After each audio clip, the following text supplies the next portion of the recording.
Yeah, so I have had people employed with me for a long time now, probably starting in about 2001 or so. I started hiring people to help me without any idea what I was doing in terms of being an employer, managing people, paying payroll taxes, all this kind of stuff. So that's been a huge learning curve. And I would say being an employer is probably one of the most challenging things for me, because I'm a maker. You know, I like to be in my little studio and making stuff and in my creative world. And I am an outgoing and person-oriented person. I love people, but it's different to be a boss and be a leader and be an employer.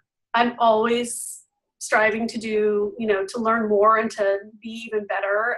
But it's definitely a challenge for me. But I really care about my employees, and I feel really positive and proud of being able to provide jobs in my town, and provide jobs that are quality and that I pay as well as I possibly can. I offer benefits whenever I can.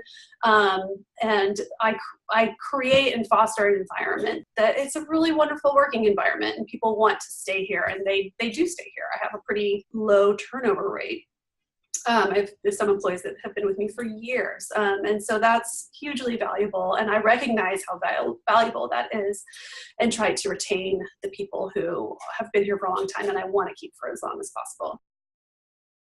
I've had anywhere from 1 to like 15 employees. Right now I'm at about 8, which is really lovely. When it was bigger, when we were bigger, I had an operations manager that helped me run the business. And then I had a production manager that helped me run the production, selling production.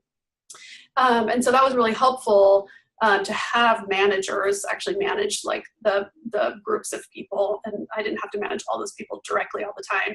Now that I don't have managers, I'm pretty much the main manager. That's more work for me in terms of being more hands-on, but I actually enjoy the smaller staff, and it feels more personal and like a little family, and that feels like a good size for me.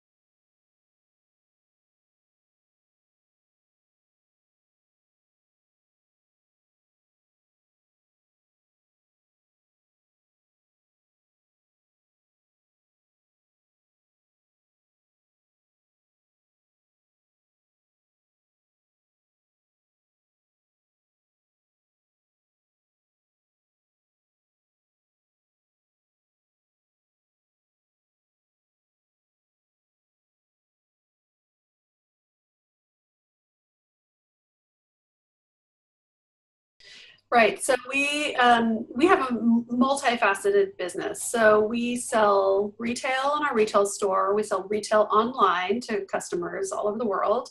We sell wholesale to other boutiques. So those are our main sales channels.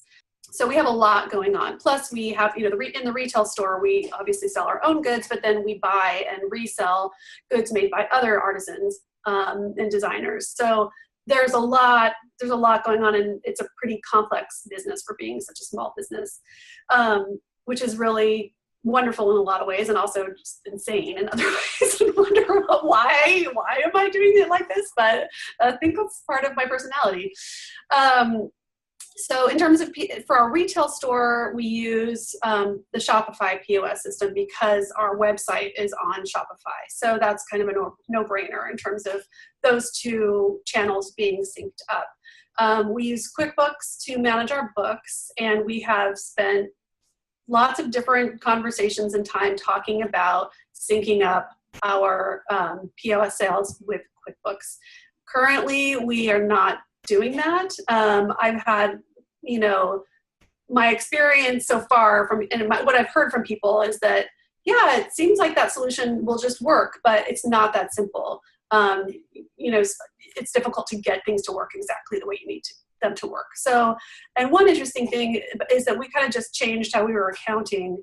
And this is, I don't know if this is useful or not, but it's kind of technical, but my bookkeeper was entering every single individual sale into QuickBooks that occurred.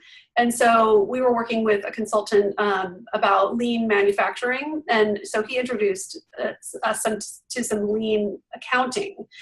And with that, he encouraged us to, because all of our data was being, all of our sales, basically, almost all of our sales were going through Shopify already. He was like, why are you entering every single sale when every single sale is being logged in Shopify? You're kind of doubling your work.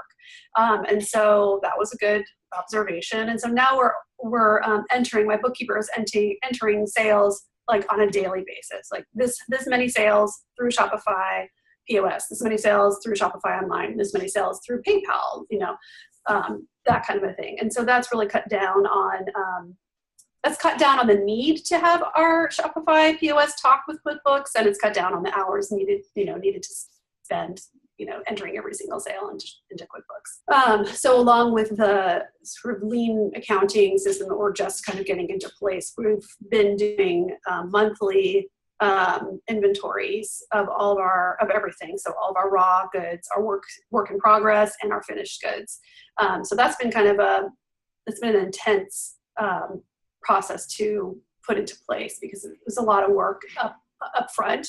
I think it'll get easier and easier, but the goal is that I will be able to look at our reports in QuickBooks, our financial reports, and have them be actually accurate for what's happening right now, which obviously is really important. And before we were doing inventory quarterly, and it wasn't necessarily synced up very well with the manufacturing part of things. So I'm looking forward to being able to look at our books monthly and know that they're accurate.